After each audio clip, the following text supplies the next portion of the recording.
Hello, everyone, and welcome to another episode of the Financial Advisors Want to Know podcast. I'm Catherine Tindall, here with Dominion Enterprise Services. We're a CPA firm that works for advisors. And on today's episode, I have with me a very special guest, Jason Mirabella.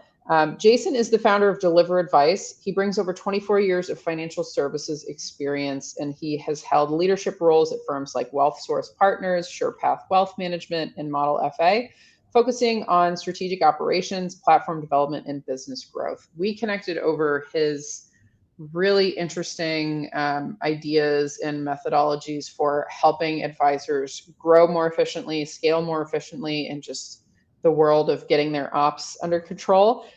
He's a former C-suite executive at WealthSource Partners and has overseen operations for a firm managing over $2 billion in AUM. So he's used to kind of the scale of things up to, that size. He also founded and sold Henfruit LLC, which is a virtual financial planning firm. And with your expertise in planning and tax and estate strategies, risk management, organizational cultures, I think this is going to be a really fun conversation today. So thanks for joining me, Jason. No, I appreciate it. This is fun. So I know we're going to talk a lot about what you're doing with Deliver Advice and specifically some of the ops things there. But for people who aren't familiar with you, can you give us a brief backstory sketch of kind of how you got to where you are now? Yeah, I mean, I think you did a pretty good job of kind of laying out my career. It's equal parts, I think, interesting that I've been doing it this long, but also a little bit interesting that it's been so long, right? 25 years is a long time. I think, during my career, as I've gone on this journey, I've intentionally worn a lot of hats. I started in the insurance industry, that transitioned into more of a focus on investments, and then the RIA space, and sort of evolved into senior leadership. I think that perspective has really has really defined the path towards Deliver Advice. And the reason why I say that is because in these different roles, I've seen how operational complexity and disconnection between strategy and operations and siloed decision making and the effect of different areas of our business, whether that be insurance or operations or leadership, how those systems affect outcomes. And Deliver Advice is really asking the question, can we step back for a little bit, operate from first principles, and craft a delivery system for consulting that works better? Because I think you'll agree that if I went down the issues that most advisors face, they're very consistent, and they've been consistent for decades. I remember in the early 2000s, the DFA study started coming out. I haven't seen it in a couple of years, but the pain points for advisors have not changed. And I think as the pace of innovation, as operational complexity, and as the RIA industry sort of transitioned into what I would call this legacy advisor dependent model to more of an enterprise model, as we go through this kind of cycle for M&A, deploying more systems thinking is going to be the game, right? Because operational complexity if you get over your skis, it can have a direct impact on the quality of your culture. You don't know what the next best decision is. You can create very bad disconnection between strategic leadership and your operating model. There's a lot of dysfunction in our industry as we make that transition. And it's a good thing, but it's something that I think I've tried to position Deliver Advice to uniquely address. And I'm pretty happy with the outcome so far. So that's great. Yeah, and it's funny that, I think a lot of the points that you make are things that I've seen in practice too. I think for a lot of advisors where they'll start off, I'm from the Boston area originally, and comparing like Boston to, so I spent a lot of time during the year in Sacramento too.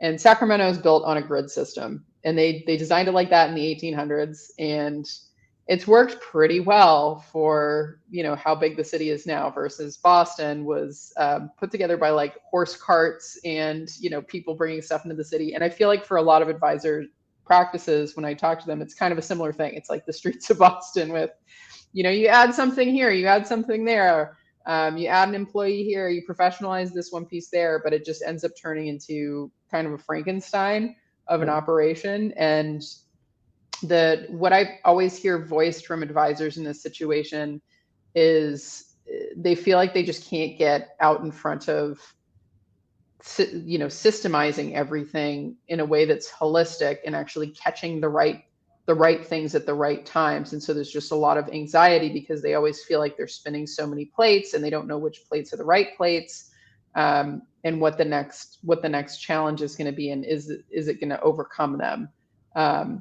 So in terms of, watching firms kind of go through this progression of systemizing things, what are some general, frameworks that you think these firms should have when approaching the question of, how do we scale this? How should we even be thinking about this? We started off as just a couple of advisors, a couple of partners, and now all of a sudden we've grown so much. How do we actually maintain things in a way where we're improving and not just, scaling a mess kind of a thing, which is what I see so often. Yeah, I mean, you bring up a good point, and I'll answer that specific question, but you said something that really stood out there with this idea that the industry is creating a lot of Frankenfirms. And I have a lot to say on this issue.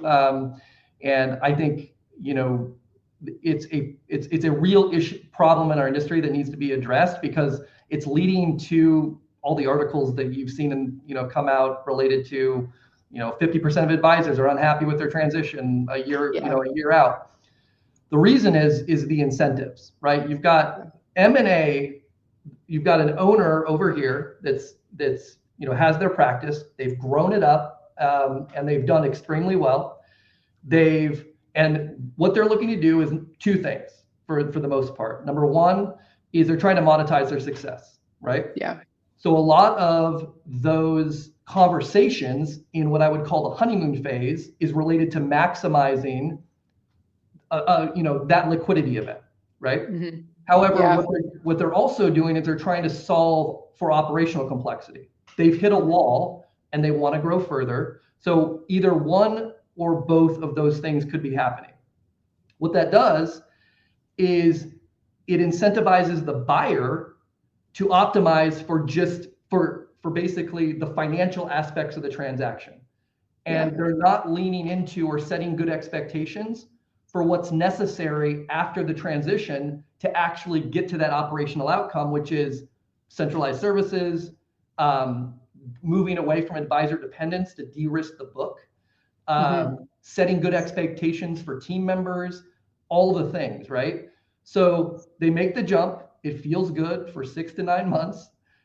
You make the transition, depending on the firm that you're at. That's various levels of experience, as far as whether that's a good or bad experience based on their systems. But for the most part, these platforms are sort of leaning into the commoditization of their platforms so that they don't disrupt the advisor's current processes so they can get the deal done. Yeah. And that is great to sell the thing. Yeah. That is not good to persist long term. So that is, to me, one of the foundational issues related to M&A today is you're making the transition from one advisor or a small group of advisors to a larger organization, and you're not making the mindset shift, and the advisor is not releasing control of how they do business, which is required to create scale in an enterprise environment.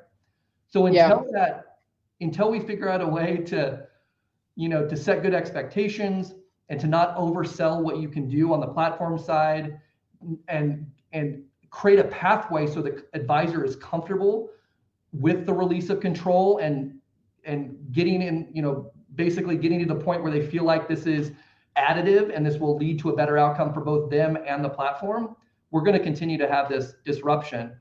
Deliver advice I've structured to sort of create a methodology for which to kind of fix this, in addition to both in this environment and a more siloed environment, like a siloed or a small group of advisor environment as well. So this is something that I spent a lot of time thinking about. And as we go into the deliver advice, maybe I'll call back this conversation and kind of talk about ways that I think this system sort of improves those outcomes.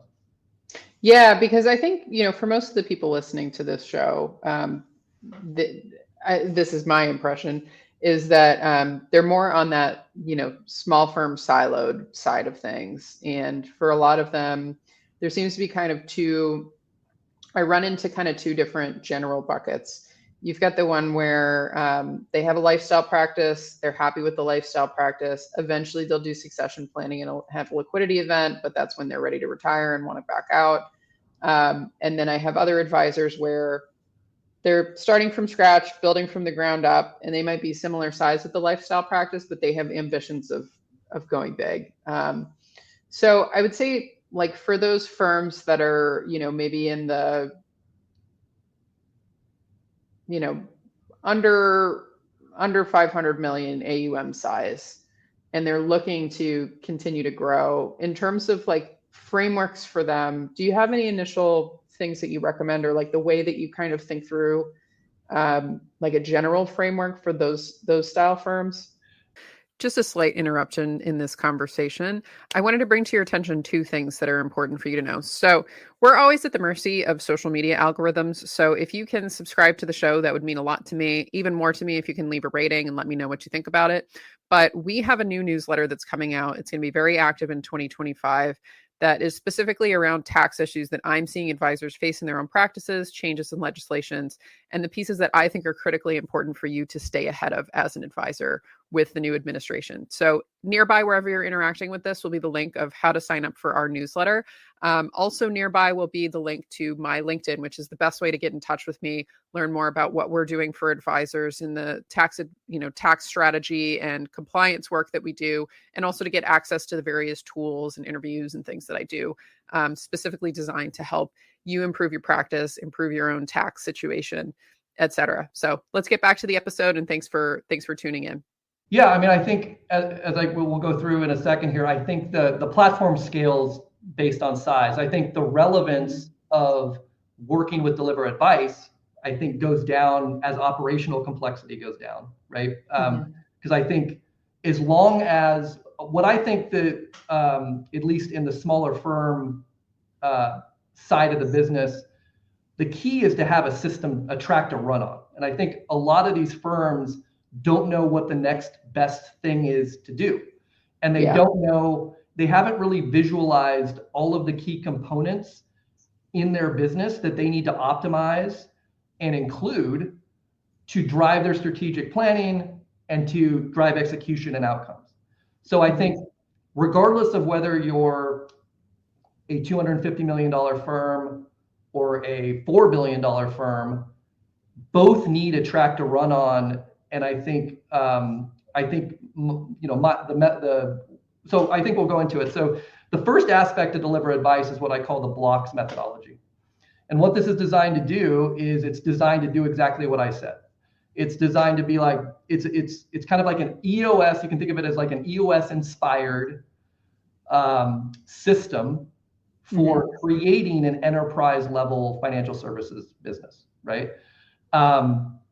And so that is foundational, and everything we do, and I think this is an issue in the consulting industry in general, is that we're trying to solve these individual problems within these firms based on their acute, like their current pain points.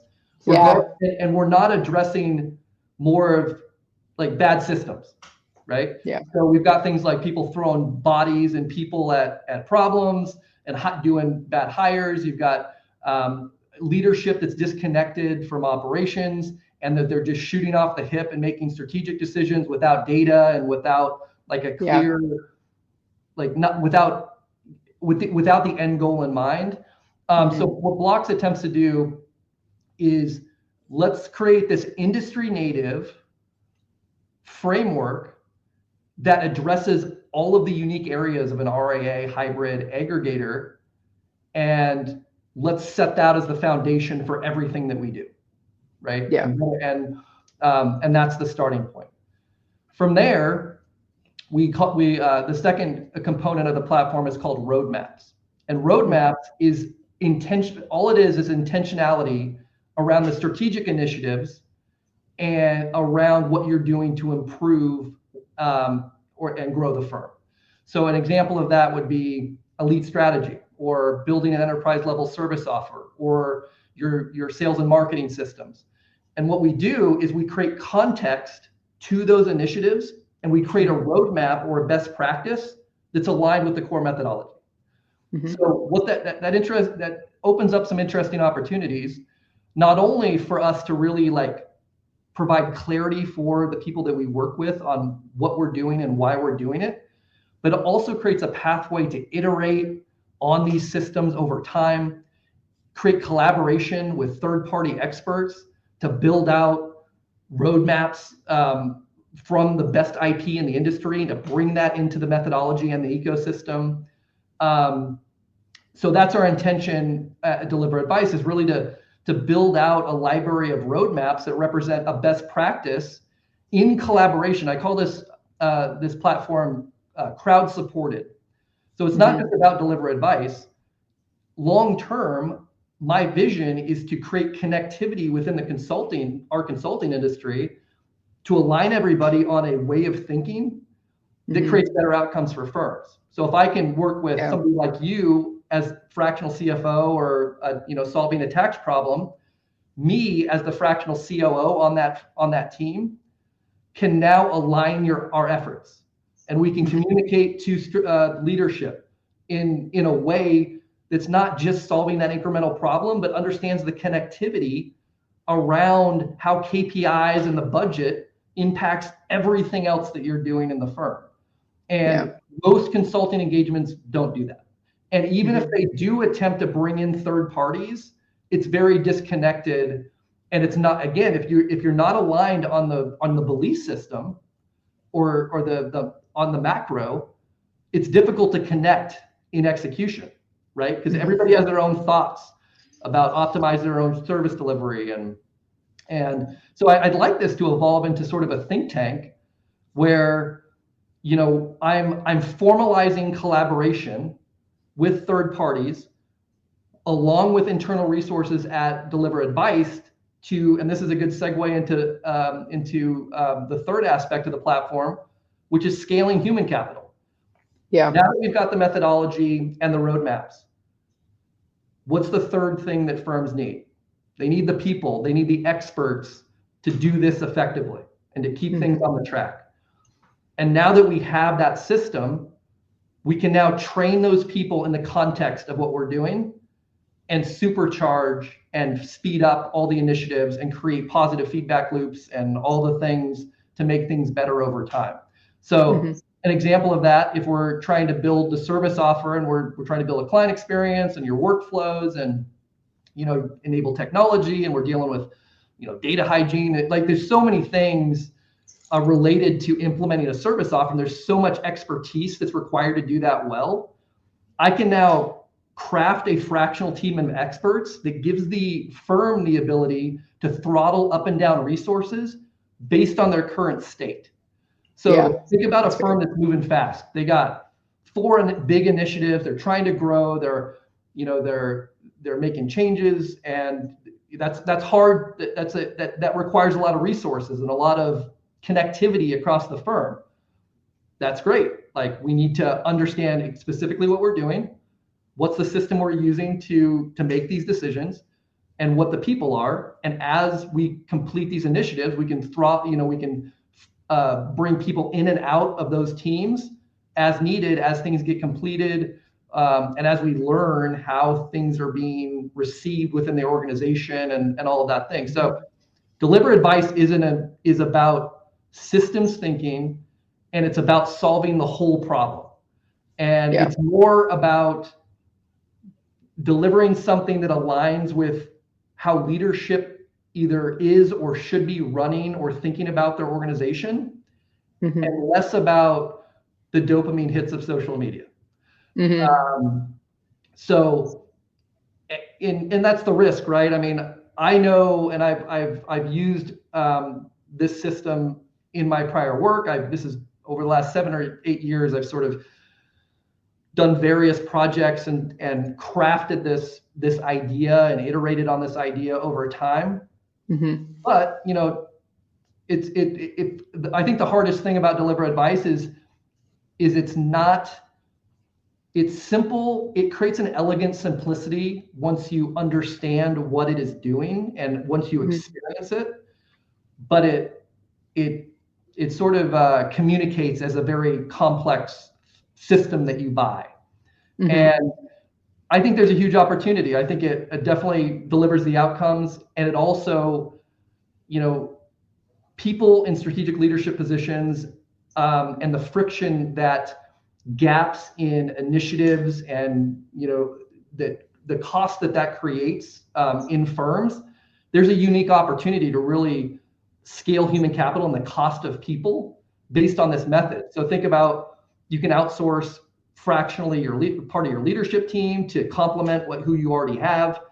You can get people at the right time, and we don't operate on contracts. We charge a monthly fee that sort of adapts to the current state and the current resource needs, and so it creates full flexibility. So if somebody goes into an M&A cycle and wants to maximize for EBITDA and wants to basically turn the change, the engine off for a little bit and start to coast, it's very difficult to do that with a huge team of W-2s, right? Yeah.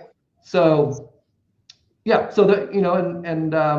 like anything else, I am committed to understanding continuing to understand the needs of the marketplace and iterating on the platform. And that's really the ethos of Deliver Advice. Is foundationally, I want to set a best practice and a system and an offer for the community to get to where they want to go.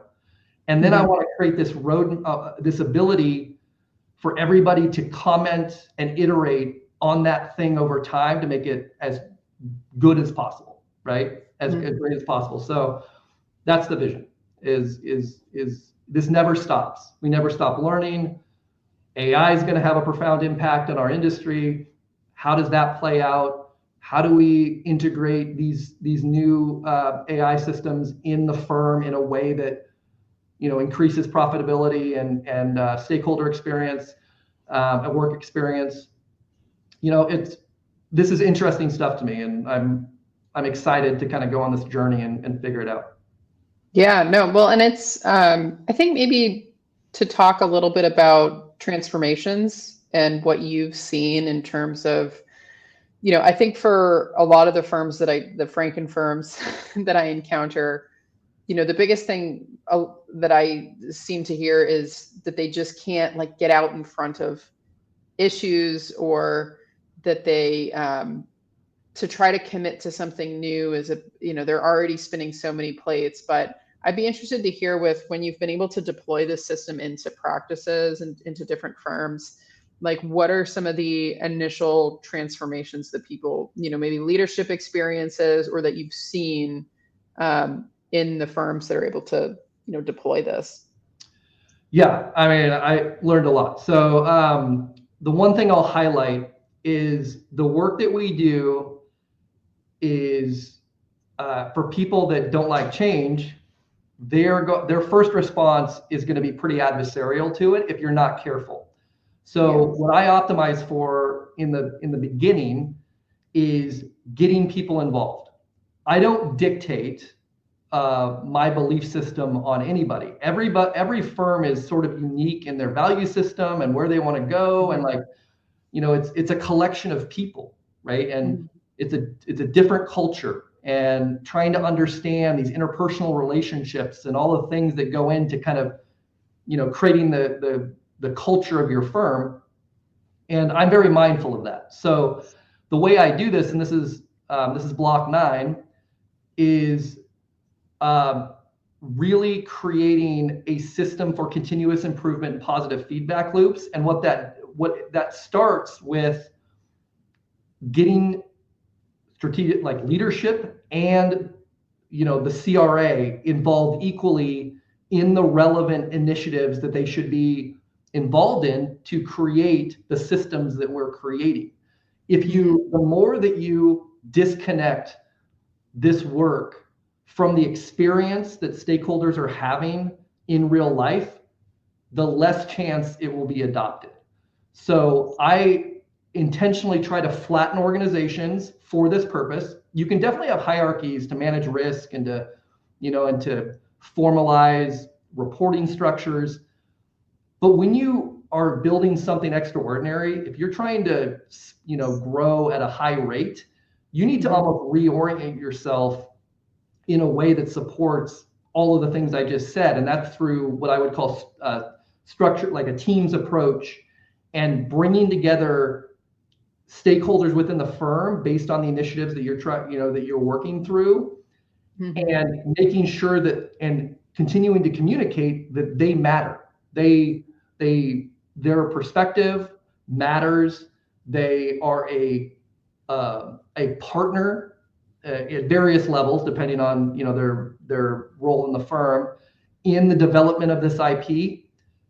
Because if you can, and this doesn't always happen, but at the end, if you can make the firm feel like they built it, and all of the stakeholders built the thing that they're using, that's going to maximize adoption. If you feel like, if at the end they feel like I came in and the rest of my outsider consultants came in and are dictating a new way of doing business, they're going to view that as disruption.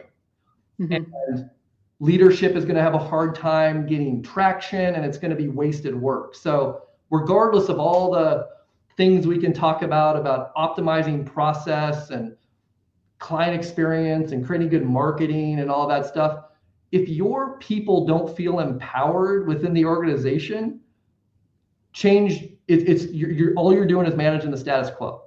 So, and that's going to be in direct conflict with a firm that wants to grow at 20-25% a year, right? Yeah, absolutely. I'll end with, I think this work is going to become more important once we're not going straight up on the market, and M&A is fire, and access to capital is easy, and like there has been huge tailwinds, and that can't persist forever. And when things get pulled back, this work is going to even become more important to the viability of these firms, and the intentionality around your marketing systems and the connection between strategic leadership and operations is going to just become more and more important. So, No, absolutely. I see the same thing, because it's, in some organizations that I encounter, there's a lot of non-systemized behavior going on, just because there's enough profit margin that allows for that to persist. But in the future, when that goes away, and, or if that goes away for a certain time period, it's very quickly going to expose like who's ready and who's not. So that's something that gives me pause sometimes too, with, seeing firms operating and seeing the levels of what goes on, and just realizing that, when it's easy to get access to capital and when profit margins are good because markets are good, it allows for a lot of weakness to proliferate in a lot of ways. I mean, let's just forget about the financial aspects of the business. Like, what are we trying to, are we just trying to optimize for the numbers? Like, these are organizations where a lot of people come together. They've got families, and if your business is creating a bad work environment, a bad work experience, I don't take that lightly. Like, your impact as a business owner is huge. And if somebody comes into your business and either the expectations aren't aligned, or they feel disempowered, or they feel like their work is too hard, than it should be, like, these are things that are going to dampen their emotional state. And like, the difference between a thriving organization where everybody feels good and there's no back channeling and like everything's connected, versus a firm that's struggling, like, this is a beautiful it's a beautiful thing. It's almost like a work of art, where strategic leadership can really design this experience for both themselves and their stakeholders that is additive to their life. Like that's gotta factor in. And I think as an industry, and this is not just our industry, it's become a game, a little bit of financial engineering. And I think financials are the obvious outcome that is necessary to maintain the business. But I think people are approaching it wrong. They're approaching it with like pulling levers and moving around money and moving around capital and buying firms, and they think that's the game. And the last 10 years, that belief system has been supported, and through these financial outcomes. I just think there's some balance there to be had, right? I think the financial outcomes will come, and what Deliver Advice, part of our value system is that, financial outcomes are important, but also the experience that you're having on this journey of building the business and like exiting the future, like that's equally important. Like, and it's not just about growth and innovation at all costs, you know what I mean? And it could be, and it's not just, and I want to make sure that I'm not overcorrecting to this like fluffy kind of kumbaya approach to business. It's just that both are important. And I want to reiterate the fact that the next 10 years, it's going to become more important. Like it's going to be harder it's already hard to attract talent, and A players aren't attracted to bad work environments, like it's true. So, so I just want to be mindful of both. We always act as if we're trying to maximize financial outcomes, but we're doing so by being thoughtful about how the teams and leadership and the teams are experiencing that journey, and how can we sort of roll this stuff out and deliver it in a way that's additive to the experience and not taking away from it or No, and I think a really good frame for that I always keep is it comes when people are trying to like game the financials like you're talking about. For me, it's always a time horizon question. And I think if you look at, okay, if we're trying to optimize this asset of a business over a 200-year time horizon, how would that change some of the decisions that we're making now? It leans you way more into, okay, well, we need to make sure that we have succession with employee outcomes and continuity with things. It totally changes the frame, even though financially you're trying to achieve the same thing. It's just on the time horizon that you look at, are we looking at a 5-year time horizon? Are we looking at a 50-year time horizon? Are we looking at a 100-year time horizon? It totally changes a lot of how you look at those issues. And I think, you make a good point where it's like, you can get into the fluffy kind of kumbaya thing. But if you look at, okay, well, actually, if we're trying to, as a stakeholder in an organization, if we're trying to build something that's going to have a long-term impact and actually have a legacy and have a long time horizon and a long life on it, it's going to have to be organic and in a way, and that it's going to have to work on the unit level of itself in order for it to have that long life, right? Like we're not trying to build a skyscraper, we're trying to build a tree. And that's a very different experience for the people that are working within the organization when it's that kind of a mindset of more like stewardship rather than just trying to game a financial outcome. So I always love when we can push more towards that, just because it's, from my perspective, I feel like that's more fulfilling. It ends up giving the better answers on the financial pieces and on the, day-to-day life and really engineering environments for people to live their lives in, not just, being economic units. But so for people who are interested in learning more about what you're doing, what's the best way for them to get into your role, Jason? 2 ways. Number one, deliveradvice.com, join our email list, or there's a contact form on my website that feel free to reach out. But I like a message on LinkedIn too. I answer everything, and part of this is being personal. There's to do this well, there's a certain level of authenticity and like transparency that's important to connect with, and like I try to find ways to do that. So I try when I can, at least when I can, to make myself as accessible as possible, and add value where I can, regardless of whether it makes sense for us to work together. And frankly, it doesn't always make sense, right? Because, at below the 500 million range, I think these systems can be valuable on a DIY basis, but, like I really like getting into more complex environments where the value of this can really be leveraged. So, but in either case, I want to help and, want to add value where I can. Love it.